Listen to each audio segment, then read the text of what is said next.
Bandra east के गरीब नगर में बड़े डेमोलिशन एक्शन के दौरान लगभग 500 घर और एक मस्जिद को तोड़ दिया गया। लोकल लोगों का आरोप है कि उन्हें सामान निकालने और घर शिफ्ट करने का पूरा मौका नहीं दिया गया। ग्राउंड जीरो से देखिए ये स्पेशल रिपोर्ट। दोस्तों, मैं आप तक टाइम से अजीज शेख और आज हम लोग मौजूद है बांद्रा ईस्ट के अंदर गरीब नगर बस्ती। जिस तरह से यहाँ पर डेमोलिशन हुआ, आप सभी लोगों ने देखे कि 500 के करीब बस्तियों का घरों का यहाँ पे तोड़ा गया और सभी बस्तियों को इनलीगल करार देते हुए इन लोगों के ऊपर बुलडोजर चलाया गया। और साथ ही साथ में धार्मिक स्थल मस्जिद जो थी, मस्जिद के ऊपर भी डेमोलिशन का जिस तरह से आज वो कार्रवाई हुई और मस्जिद को भी शहीद किया गया। तो बोलने का मतलब ये है कि अभी जिस तरह से यहाँ पे बस्ती टूटी और गरीब लोगों को जिस तरह से तोड़ के अचानक से लोगों को बाहर सामान निकालना पड़ा, तो कोई भी लीडर या कोई भी ऐसा इंसान आया नहीं कि जो इनसे वोट मांगने के लिए आते थे या जो इनकी बड़ी बड़ी बातें करते थे कि हम आपके लिए पानी लाइट या सब चीज़ के लिए खड़े रहेंगे। पानी लाइट तो बहुत दूर की बात है, जब इनका घर ही नहीं रिया तो वो लोग घर भी बचाने के लिए नहीं आए इनके। और सबसे बड़ी बात कि यहाँ पर जिस तरह से पुलिस प्रोटेक्शन यहाँ पर मौजूद था और काफ़ी सारे लोग अपना सामान बचाने या जिस तरह से यहाँ पर भागदौड़ कर रहे थे, तो उस बीच में हमारे को कोई भी ऐसा बड़ा लीडर नहीं दिखा कि जो बड़े लीडर आके जो कुछ कार्रवाई में हेल्प कर सके।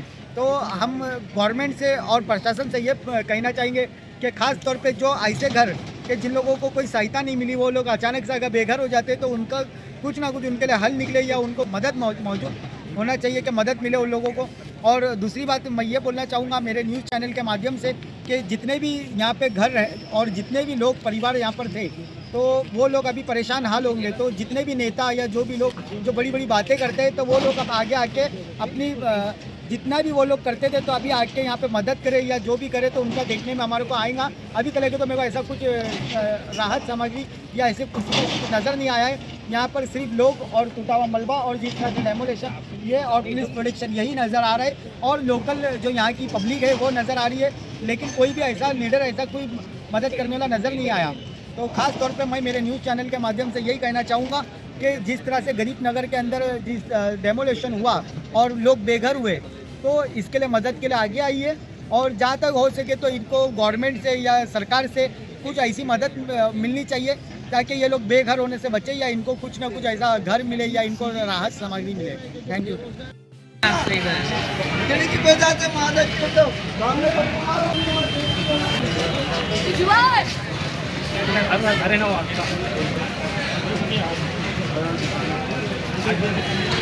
भाई कौन फत्ता मारो ना तो पकड़ने लिया भाई भागने नहीं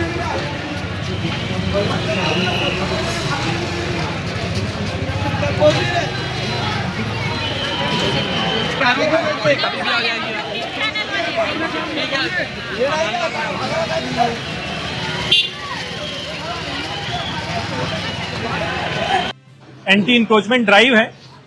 इसकी जो नींव है, इसकी फाउंडेशन ये 2017 से भी पहले जाती है और हमने पेशेंटली जितने भी नियम कानून हैं, लीगल एस्पेक्ट्स हैं, उन सब का ध्यान रखा और माननीय हाई कोर्ट जिनका जजमेंट 29 अप्रैल 2026 पिछले महीने के एंड में जो आया है, जो पश्चिम रेलवे के लिए एक फेवरेबल जजमेंट था।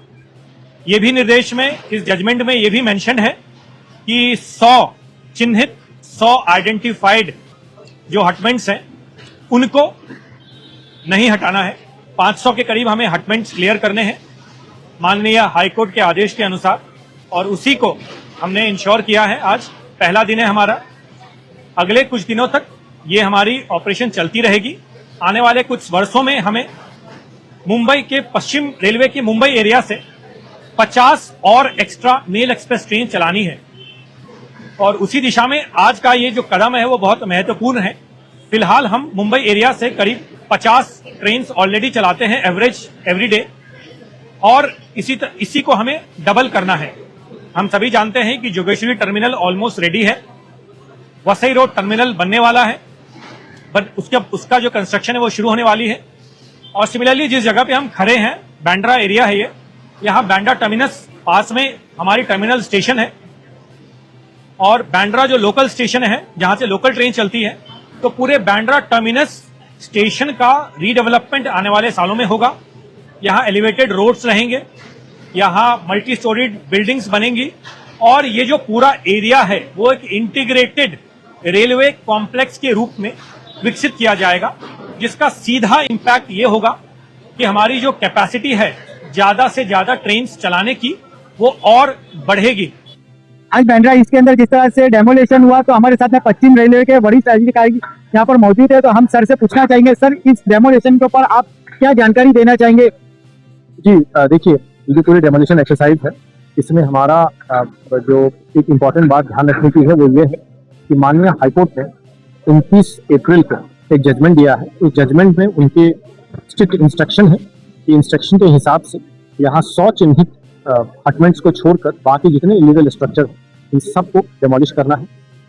इस जजमेंट के बाद हमारी पूरी प्लानिंग हुई, मल्टीपल डिपार्टमेंट्स के साथ हमने एक कोलैबोरेटिव एक्सरसाइज को प्लान किया। सिटी पुलिस के लोग, जवान, सीनियर ऑफिशियल्स, स्टेट गवर्नमेंट के लोग, इसके अलावा जो हमारे पश्चिम रेलवे के लोग, आरपीएफ, जीआरपी। इम्पैक्ट ये रहता है कि हमारी जो ऑपरेशनल सेफ्टी है वो कॉम्प्रोमाइज होती है, हमारे यात्रियों की सेफ्टी है वो कॉम्प्रोमाइज होती है, इन स्ट्रक्चर्स में रहने वाले लोग भी जो है वो भी अनसेफ होते हैं क्योंकि उसके ट्रैक के पास है, हमारी ये सेफ्टी के प्रोटोकॉल्स हैं वो फ्लाउट होते हैं। तो बिल्कुल हम कई सालों से ये चाह रहे थे कि ये पूरा एरिया क्लियर, माननीय हाईकोर्ट ने हमें परमिशन दी और उस बेसिस पे हम ये एक्टिविटी कर रहे हैं। एक बार जब ये पूरा एरिया क्लियर हो जाएगा फिर यहाँ हम जो कैपेसिटी बढ़ाने के, ताकि हम और ज़्यादा ट्रेन चला पाए, इस तरह के प्रोजेक्ट हम यहाँ इम्प्लीमेंट करेंगे, एग्जीक्यूट करेंगे, जिसका सीधा प्रभाव, जिसका सीधा बेनिफिट हमारे मुंबई के यात्रियों को और हमारे बाकी भारत के यात्रियों को होगा। तो सर ये जो जगह वैकेंट हुई है, तो इसके ऊपर मतलब कोई स्ट्रक्चर बनेगा? जहाँ हम अभी खड़े हैं वो बांद्रा ईस्ट का एरिया है। बगल में आप जानते हैं बांद्रा टर्मिनस स्टेशन, जहाँ से लॉन्ग डिस्टेंस ट्रेन चलती है। आने वाले समय में बांद्रा टर्मिनस स्टेशन का पुनर्विकास होगा, रीडेवलपमेंट होगा और यहाँ एलिवेटेड रोड्स बनेंगे, मल्टी स्टोरी बिल्डिंग्स बनेगी और इस पूरे एरिया को as an integrated railway complex के रूप में विकसित किया जाएगा, जिसमें और ज्यादा ट्रेनें चलेगी और सेफ ट्रेनें चलेगी और हमारे यात्रियों को एक वर्ल्ड क्लास फैसिलिटी उपलब्ध होगी। सर यहाँ पर एक धार्मिक स्थल मस्जिद थी, तो वो भी डेमोलेशन हुई, तो क्या उसका मतलब डेमोलेशन ऑर्डर था या दूसरा? जैसा मैंने बताया कि 29 अप्रैल को जो माननीय हाईकोर्ट द्वारा जजमेंट दिया गया, जिसको हम क्रियान्वयन कर रहे हैं, जिसको हम एग्जीक्यूट कर रहे हैं, इस जजमेंट में बहुत क्लियरली मेंशन है कि 100 चिन्हित स्ट्रक्चर्स को छोड़कर बाकी सभी स्ट्रक्चर को डिसमेंटल किया जाए। हम उसी चीज का क्रियान्वयन कर रहे हैं यहाँ पे। हालांकि मैं यहाँ ये भी बताना चाहूंगा कि ये जो पूरी हमारी एक्सरसाइज है उसमें हम ये इंश्योर कर रहे हैं किसी भी व्यक्ति को कोई दिक्कत ना हो, कोई चोट ना लगे, कोई प्रॉब्लम ना हो। अगर किसी को कोई हेल्प की आवश्यकता है, कोई सपोर्ट चाहिए, हम वो करते आ रहे हैं। कल भी जब किसी व्यक्ति को अपने घर से सामान खाली करने में मदद चाहिए थी, वो हमने हेल्प किया। किसी के घर में ज्वलनशील वस्तु रखी है, सिलेंडर्स रखे हैं, बिजली का कनेक्शन है, अलग अलग हमारे स्पॉट्स बने हैं जो इन पूरे चीज़ों को टेक केयर कर रहे हैं और उनको सपोर्ट दे रहे हैं। आज सुबह पीने का पानी के बॉटल्स बांटे गए लोगों में, शाम में अभी फूड पैकेट्स बांटे जाएंगे। तो हम ये पूरा इंश्योर कर रहे हैं कि ह्यूमन एंगल से एक ह्यूमैनिटेरियन एस्पेक्ट को ध्यान में रख के हम ये पूरा का पूरा एक्सरसाइज करें और हम इंश्योर कर रहे हैं कि ऊपर जब ये पूरा एरिया क्लियर हो जाएगा फिर जो यहाँ फैसिलिटी क्रिएट होगी उससे हमारे मुंबई के यात्रियों को और बाकी यात्रियों को बहुत फायदा होगा। सर 100 जो स्ट्रक्चर है वो इसी में है या इसके नियर बाय? जहाँ हम अभी खड़े हैं वो गरीब नगर का एरिया है।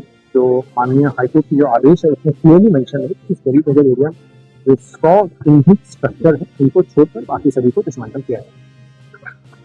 और सर मैं ये पूछना चाहूँगा कि जिस तरह से अभी ये रोड है टर्मिनस रोड से ज्वाइन हो रहा है, तो ये आपका आगे का कुछ टर्मिनस या बांद्रा को लेके कुछ प्लानिंग? जैसा मैंने बताया कि Bandra terminus, Bandra local station, इन सबको मिला के एक इंटीग्रेटेड रेलवे कॉम्प्लेक्स के रूप में डेवलप किया गया। और एक छोटा सा सवाल कि मैं जब वहाँ पर खड़ा था तो बहुत सारे लोग चिल्ला रहे थे कि हमारे को मतलब नोटिस नहीं मिली या 100 घर को मतलब सिर्फ वो दिया गया है करके नोटिस, या उनको ही मतलब सर्वे में लाया गया है, बाकी के लोगों को नहीं। तो उन लोगों का कुछ आगे फ्यूचर के उनको कुछ सहायता मिलेगी? देखिए, जैसा मैंने बताया कि माननीय हाईकोर्ट का ये आदेश है 29 अप्रैल का। उस आदेश में ये क्लियरली मेंशन है कि किन घरों को डिमोलिश नहीं किया जाए, तो 100 डिमोलिश नहीं किया जाए। बाकी जितने भी घर हैं उनको हाईकोर्ट के आदेश के अनुसार ही हम डिमोलिश कर रहे हैं एज पर जो आदेश में है इंस्ट्रक्शन।